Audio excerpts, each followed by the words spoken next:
a peaceful funeral demonstration so far, but suddenly the police are tear gassing the crowd. We don't yet know why. Tear gas exploding up behind me now. He might not have been surprised, but there was a little trouble, even at his funeral. As he said to me, it's not we against the system, it's the system against we. You know, hated violence.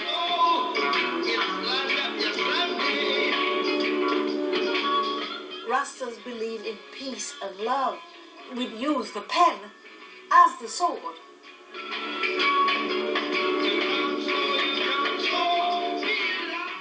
The police was carrying Bob Marley's coffin out of the stadium.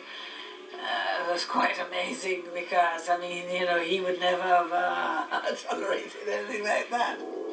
That's why I stayed away, because I didn't want to be in a carnival. You see, I didn't want to be at a funeral where his children are jumping up and down on the stage, dancing and all this kind of thing. And it's supposed to be your father's funeral. He had become a commodity, even in death.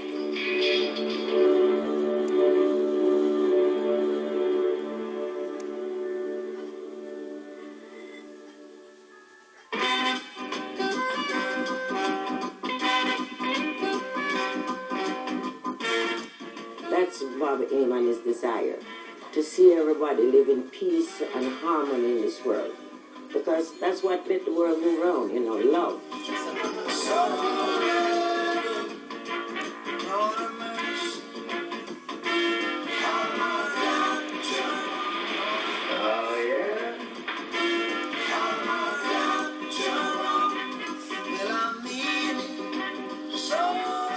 You really can't solve a problem with a war, you know. It doesn't really solve a problem when I feel like really killing someone.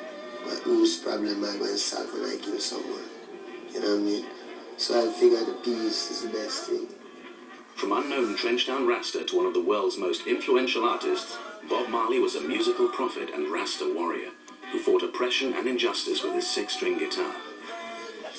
He took the pulsating power of reggae music and tied its vibration to universal anthems of justice and unity.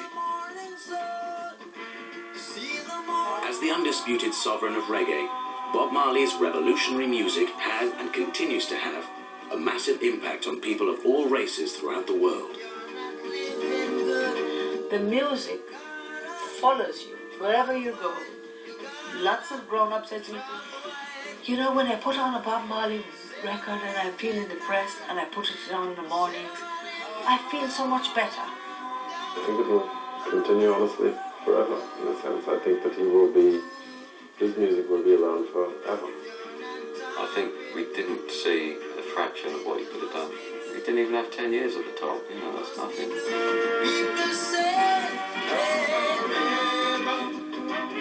There are so many contradictions about Bob Marley's early life that it is difficult to know what to believe.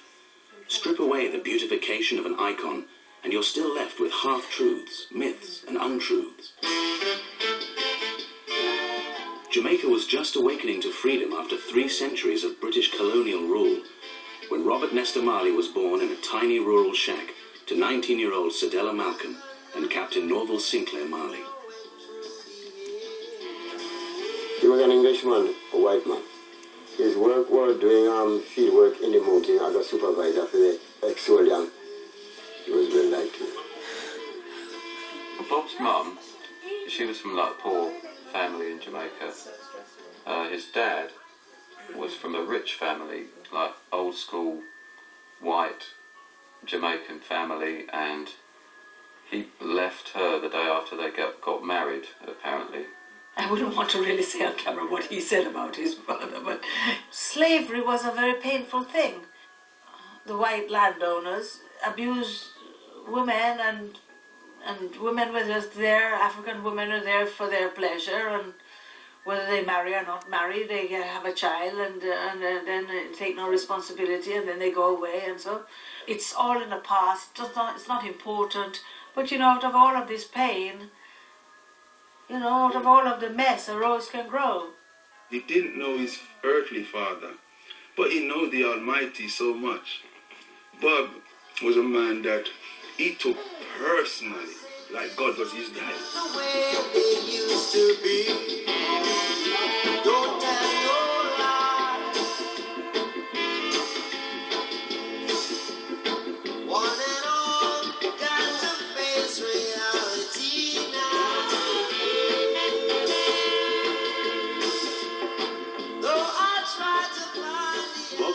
exact birth date may never truly be known. His passport, issued in 1964, lists his birth date as April the 6th, 1945. But searches by Jamaican archivists have yet to produce a birth certificate. He was a poet. He's not a prophet. He's not a saint. He's a human being. He would be very embarrassed by all his prophet's sake rubbish that they're trying to put on him and all of this stuff. He did want a better world, and if he thought he could do that, he would go to great lengths. That's why he did stand on stage with a gun wound, put himself in a position where he could very well have been shot. If that makes him a saint, because if he had been shot, then it would have been Saint Bob, wouldn't it? I mean, the real Saint Bob. People believe that Bob was a prophet. I know Bob was a messenger. I won't stress his head about he's a prophet.